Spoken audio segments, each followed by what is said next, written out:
Oi, gente. Pois é, o que está acontecendo na Bolívia continua nos meus pensamentos. E eu quero abordar nesse vídeo a dimensão teocrática da ascensão dos neopentecostais na Bolívia. Quero abordar também a pressão das Forças Armadas e o papel dos Estados Unidos. Já existem matérias falando que os Estados Unidos tinham um plano A e o plano B de lidar com a Bolívia, o que significa uma ascensão e um retorno ao imperialismo norte-americano, a ação norte-americana de tentar controlar países latino-americanos. Aliás, uma prática que os Estados Unidos fez ao longo de todo o século XX. Né? Apoiou ditaduras, como a ditadura do Pinochet, a ditadura militar aqui no Brasil, enfim. Nós vamos falar sobre isso no vídeo de hoje. Se você chegou agora, o canal é a Nova Máquina do Tempo, eu sou André Teixeira Jacobina. Você já sabe o que fazer se você gostar do canal.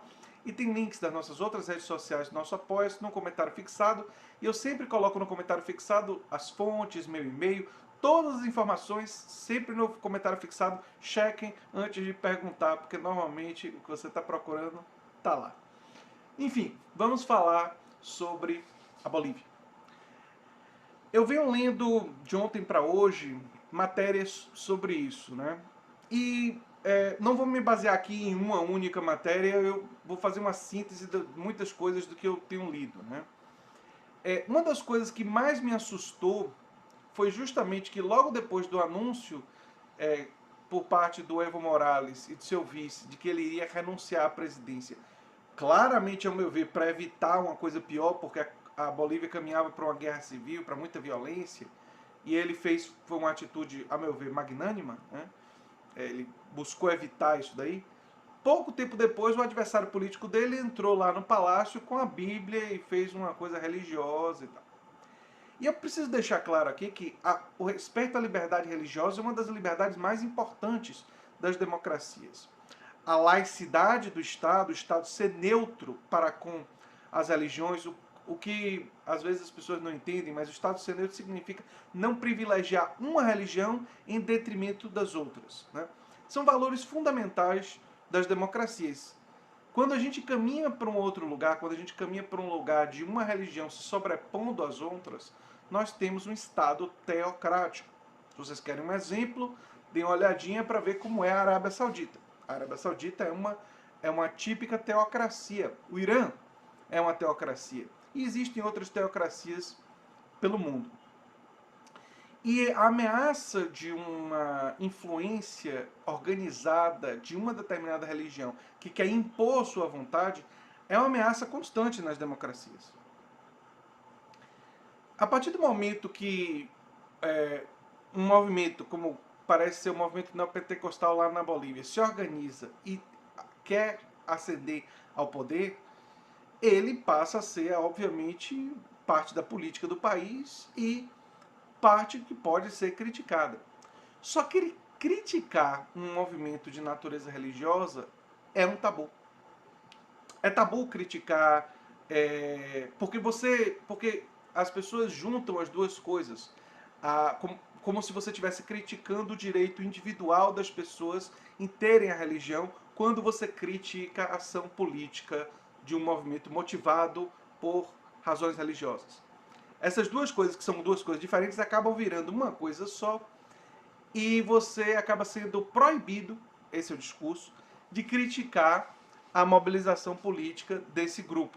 Se você critica, você é taxado de preconceituoso, você é taxado de, enfim, de diferentes formas. E uma das coisas importantes que eu acho que é necessário para a esquerda, e aí eu estou falando para os progressistas, é estabelecer com clareza essa distinção. É ter a clareza de que nós respeitamos sempre.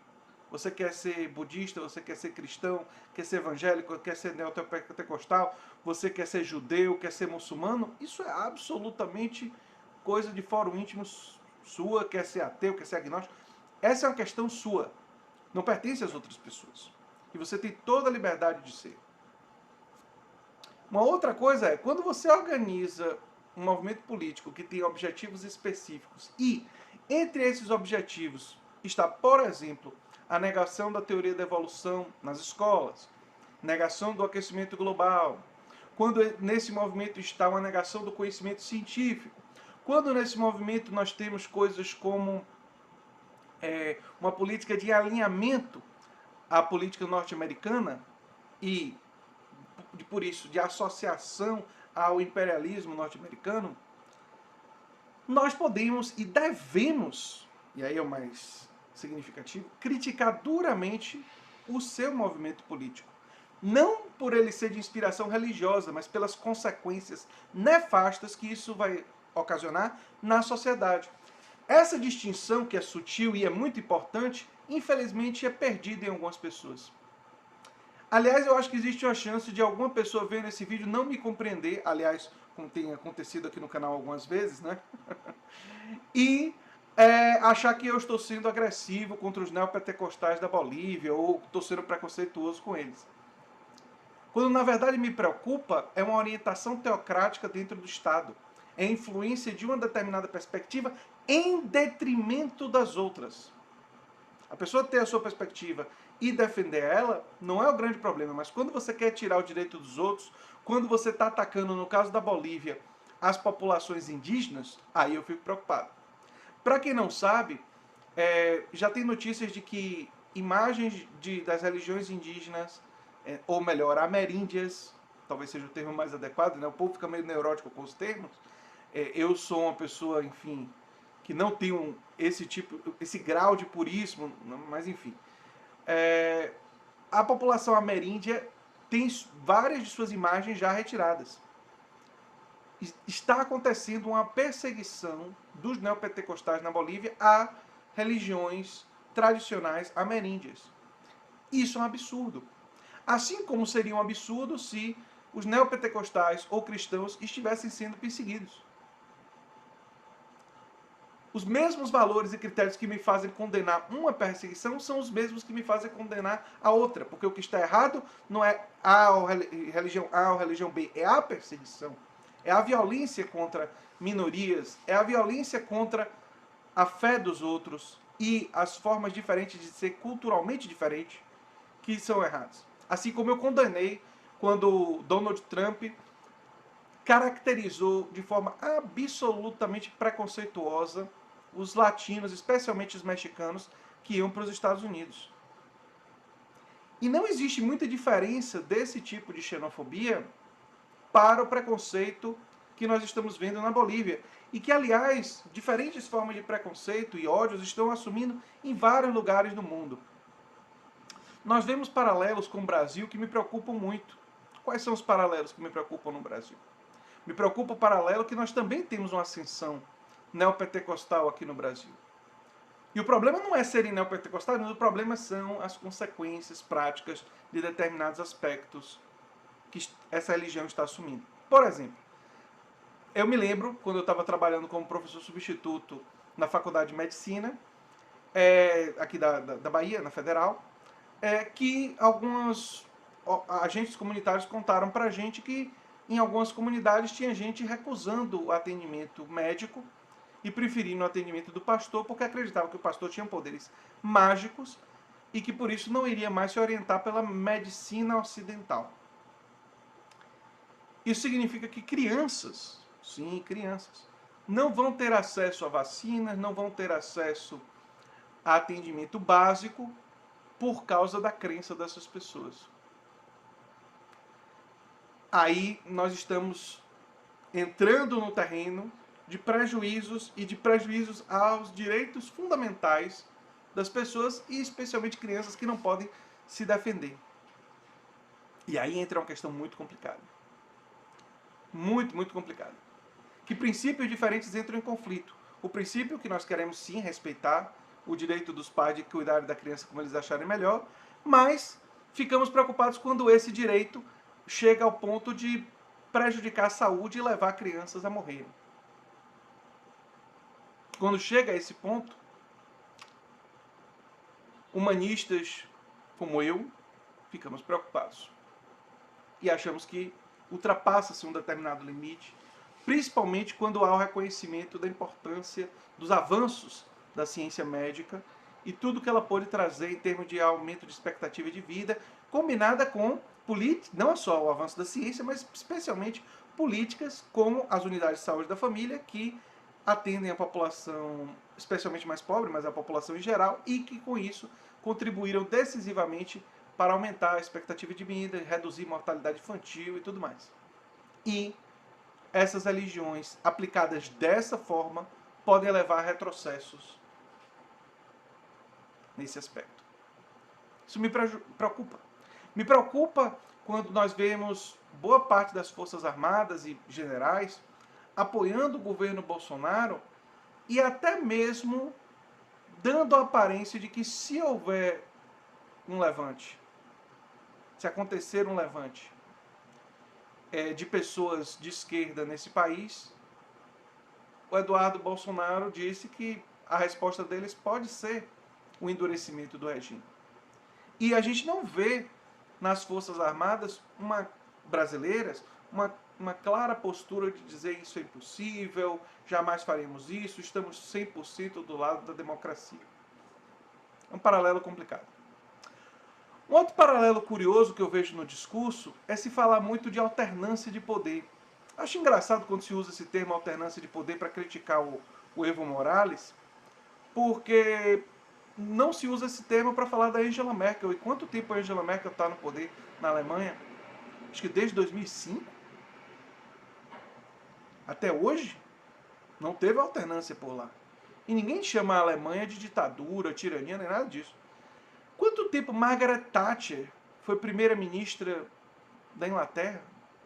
Eu me lembro eu me lembro pelos meus estudos que Margaret Thatcher veio ao poder, né, apareceu como uma figura importante ali nos anos 80 e entrando para os anos 90 ela ainda estava lá. Não foi exatamente pouco tempo que ela ficou com uma influência muito grande na política. E outros exemplos existem. Nos Estados Unidos, uma pessoa que eu tenho muita simpatia, Frank Delano Roosevelt, ganhou 3 mandatos. E teria ganho o 4 se não tivesse mudado as regras, porque ele estava caminhando para isso. E as regras foram modificadas porque ele estava agindo em nome da classe trabalhadora. E aí os grandes capitalistas, os grandes corporações empresariais dos Estados Unidos já estavam começando a ficar incomodados com Franklin Delano Roosevelt.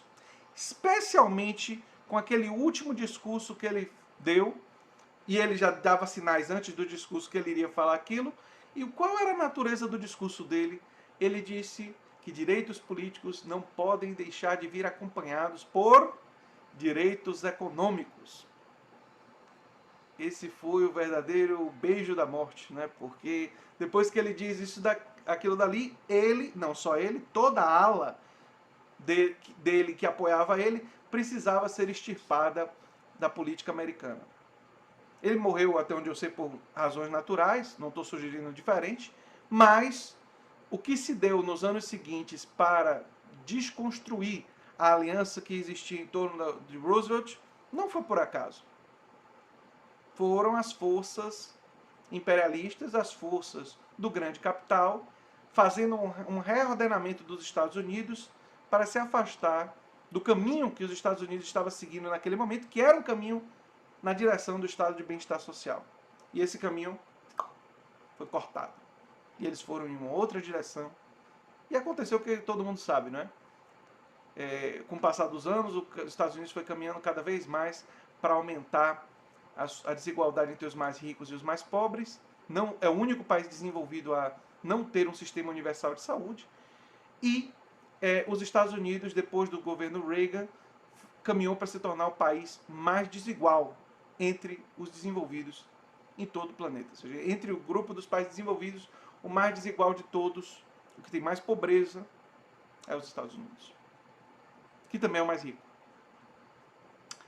O que é um paradoxo, que não é um paradoxo, na verdade, quando você entende por quê, é absolutamente compreensível que tenha sido dessa forma.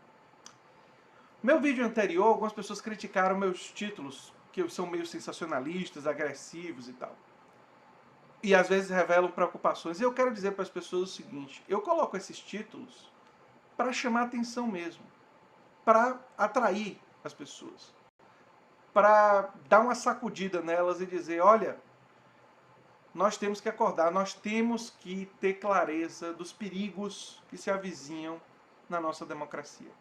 Porque a nossa democracia é recente, nossa democracia tem instituições frágeis, diferente do que diz a mídia corporativa brasileira, e a nossa democracia está muito, muito fragilizada.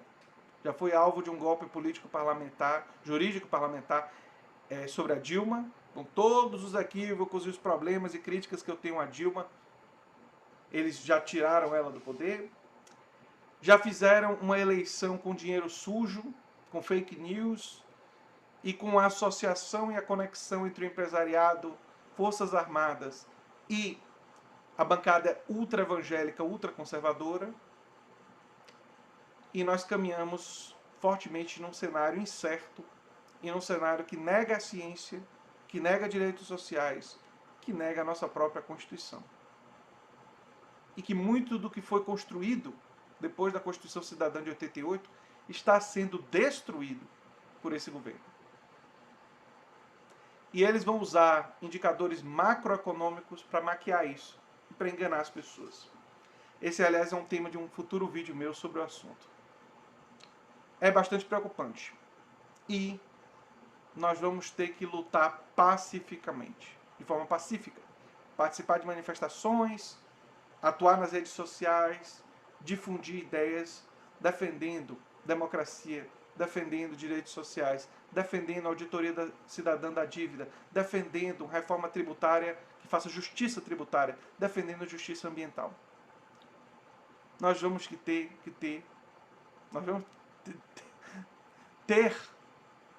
nós temos a necessidade de um projeto de transformação do Brasil.